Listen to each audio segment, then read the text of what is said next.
एक गांव में हरिया नाम के एक गरीब किसान अपनी पत्नी शांति और दो बच्चों मुन्नी और बंटी के साथ एक झोपड़े में रहता था। किसान बहुत गरीब था। उसके पास एक बंजर जमीन के अलावा कुछ भी नहीं था। वो जमीन भी इतना बंजर थी कि उस पर हल चलाना नामुमकिन था। एक दिन हरिया अपने खेतों के सामने खड़े होकर बड़े ध्यान से उन्हें देख रहा था। तभी पीछे से उसकी पत्नी आकर बोलती है कि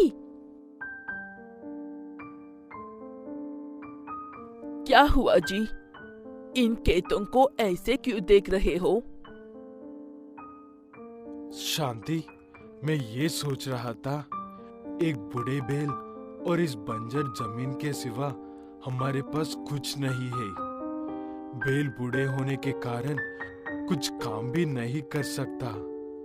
अब कैसे इन खेतों को जोते? आप परेशान ना हो, ऊपर वाला एक दिन हमारी जरूर सुनेगा।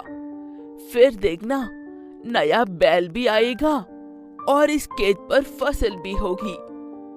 तभी उनके दोनों बच्चे वहाँ आ जाते हैं। माँ, मुझे भी स्कूल जाना है। माँ, मुझे भी स्कूल जाना है। बताओ ना, हम कब स्कूल जाएंगे? मेरे बच्चों, हम अभी तुम्हें स्कूल में पढ़ने नहीं भेज सकते, क्योंकि हमारे पास किताबों और बाकी सामान खरीदने के पैसे नहीं है।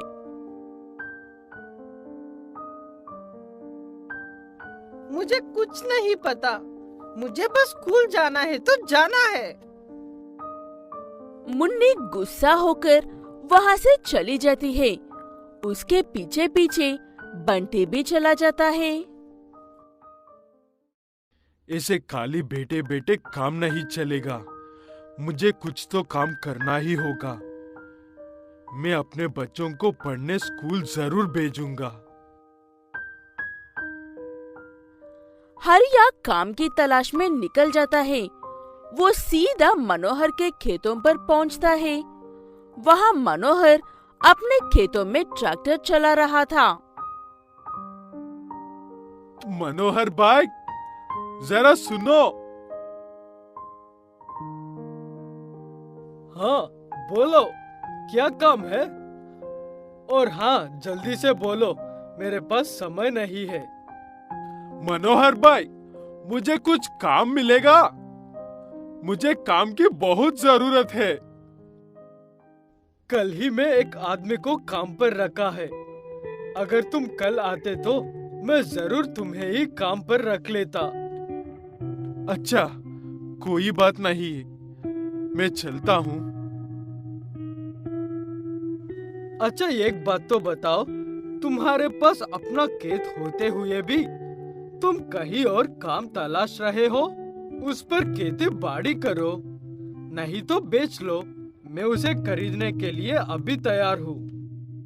वो जमीन मेरे माँ बाप की आखिरी निशानी है। उन्हें मैं कभी नहीं बेचूंगा। इतना बोलकर हरिया आगे निकल जाता है। पूरा गांव घूमने के बाद भी उसे कहीं काम नहीं मिलता। थक कर हार कर हरिया वापस अपने घर आता है।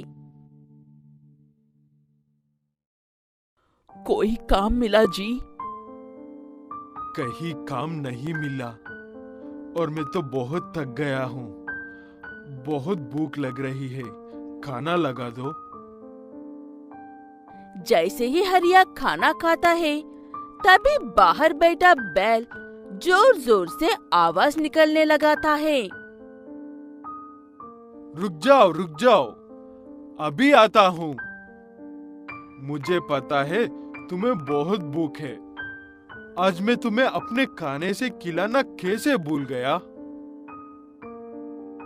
आप रोज अपने खाने का आधा हिस्सा इस बैल को खिला देते हैं। आज खाना तोड़ा है, आज मत खिलाइए। मैं इसे अभी घास डाल देती हूँ, वो खा लेगा बैल।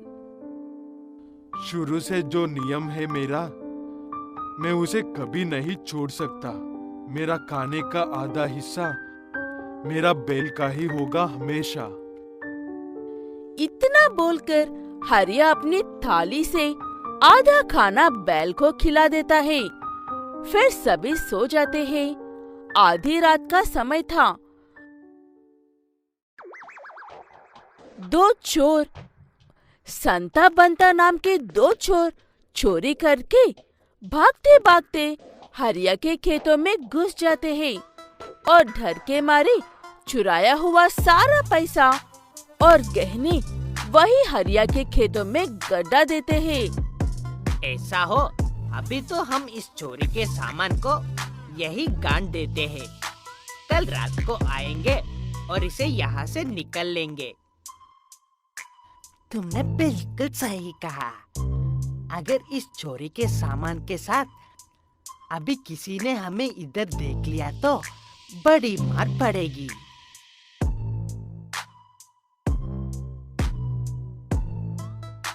अगली रात में वो वापस आते हैं अपना सामान ढूंढने, पर वो ये भूल जाते हैं कि उन्होंने चोरी का सामान कहाँ गाड़ा था।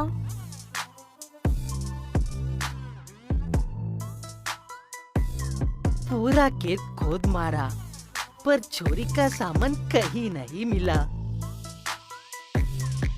हमसे इतनी बड़ी भूल कैसे हो सकती है? हमें कोई निशानी बनानी चाहिए थी उस जगह पर जहां हमने वो सामान गाड़ा था।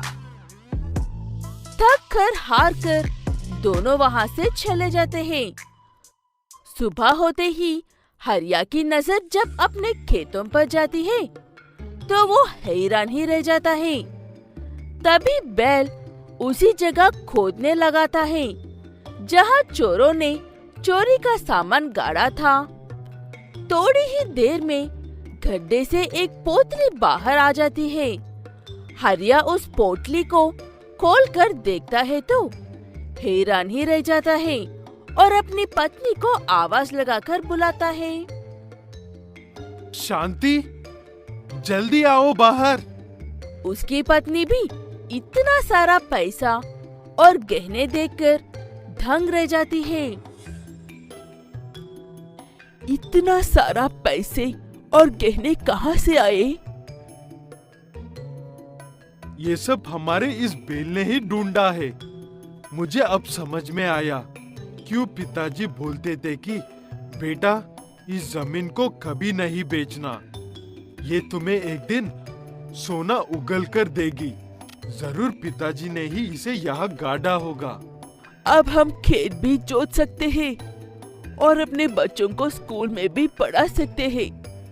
हमारी गरीबी अब हमेशा के लिए दूर हो जाएगी। फिर क्या था, अगले ही दिन हरिया 2 नए बैल और खरीद लाता है और अपने बच्चों को स्कूल में दाखिला भी करा देता है।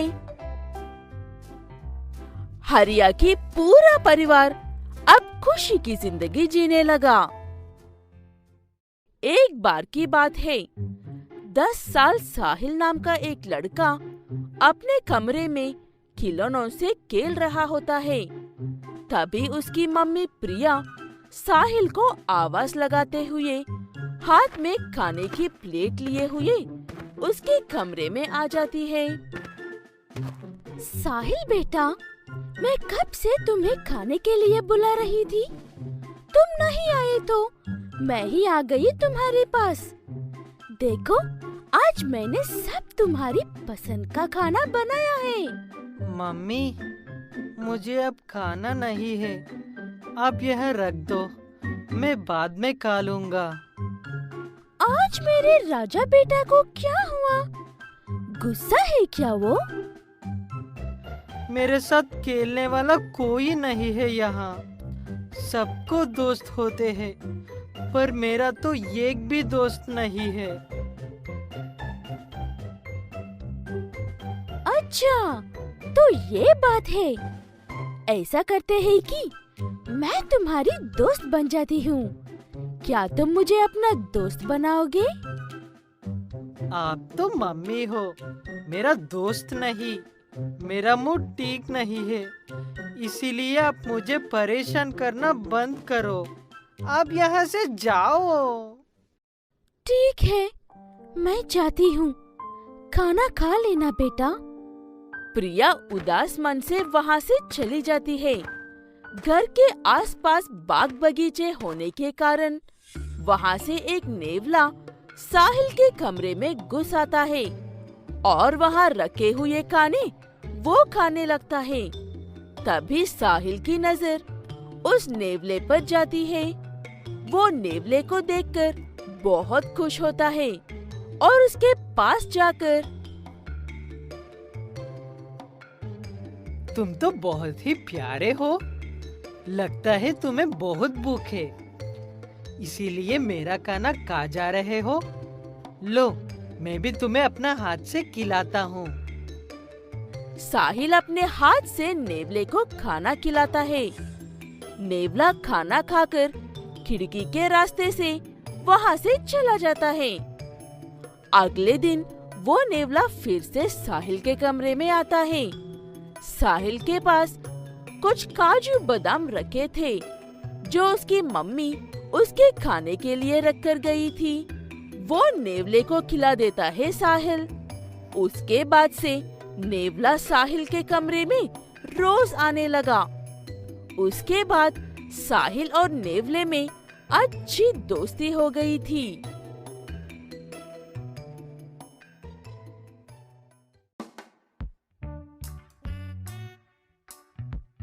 अब तुम मेरे सबसे अच्छे दोस्त बन गए हो। क्यों ना मैं तुम्हारा एक नाम रख दूं? मैं तुम्हें चीकू बुलाऊंगा आज से। नाम अच्छा लगा ना तुम्हें, चीकू? नेवला साहिल की बातें समझने लगा था। दोनों उछल उछल कर खूब खेलते हैं। शाम का वक्त था। साहिल के पापा मुकुल ऑफिस से घर आ चुके थे।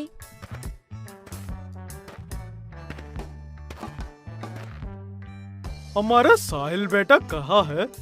दिखाई नहीं देता वो आजकल घर में भी। पहले वो बहुत उदास रहता था, पर कुछ दिनों से मैं देख रही हूँ कि वो अब बहुत खुश रहने लगा है।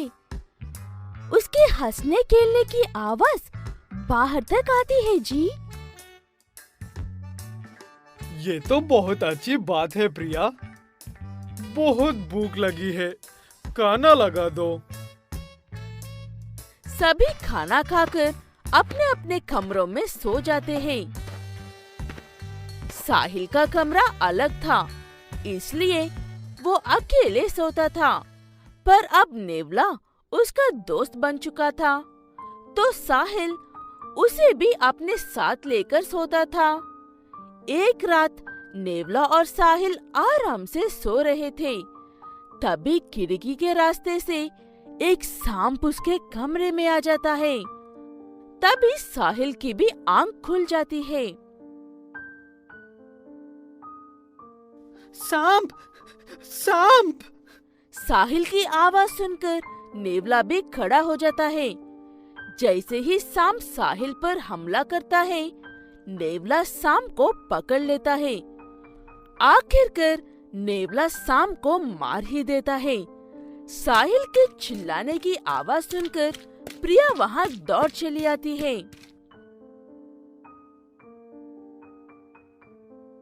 क्या हुआ साहिल? तुम चिल्लाए क्यों? मम्मी, मम्मी, वो प्रिया को लगता है कि नेवले ने उसके बेटे को काट खाया है, इसलिए वहाँ फर्श पर खून पड़ा है। और बिना सोचे समझे वो डंडा उठाकर नेवले पर मार देती है। डंडे की चोट से नेवला बेसुध वहीं पड़ जाता है। मम्मी, ये आपने क्या कर दिया? क्यों मारा इसे? चीकू, चीकू, उठो ना। तभी वहाँ मुकुल भी आ जाता है। क्या हुआ? साहिल क्यों रो रहा है? पापा देखो ना, मम्मी ने मेरे सबसे अच्छे दोस्त को मार दिया। पर साहिल, इस नेवले ने तुम्हें काटा था। ये देखो कितना खून भी पड़ा है यहाँ। तुम्हारी जान बचाने के लिए मैंने इसे मारा है बेटा। इसने मुझे नहीं काटा। वो देखिए उधर, वो सांप मेरे कमरे में घुस गया था और मुझे काटने वाला था। तभी चीकू ने मेरी जान बचाई और वो सांप को मार डाला। ये खून उसी सांप का है। मुझसे बहुत बड़ी गलती हो गई, मुझे माफ कर दो बेटे। तभी मुकुल नेवले को देखता है तो उसकी सांसें चल रही होती हैं। मुकुल जल्दी से उसे उठाकर जानवरों के डॉक्टर के पास ले जाता है, नेवले को इलाज करने के लिए। इलाज मिलने से नेवला जल्दी ठीक हो जाता है और उसके बाद साहिल और नेवला फिर से दोस्त बन जाते हैं।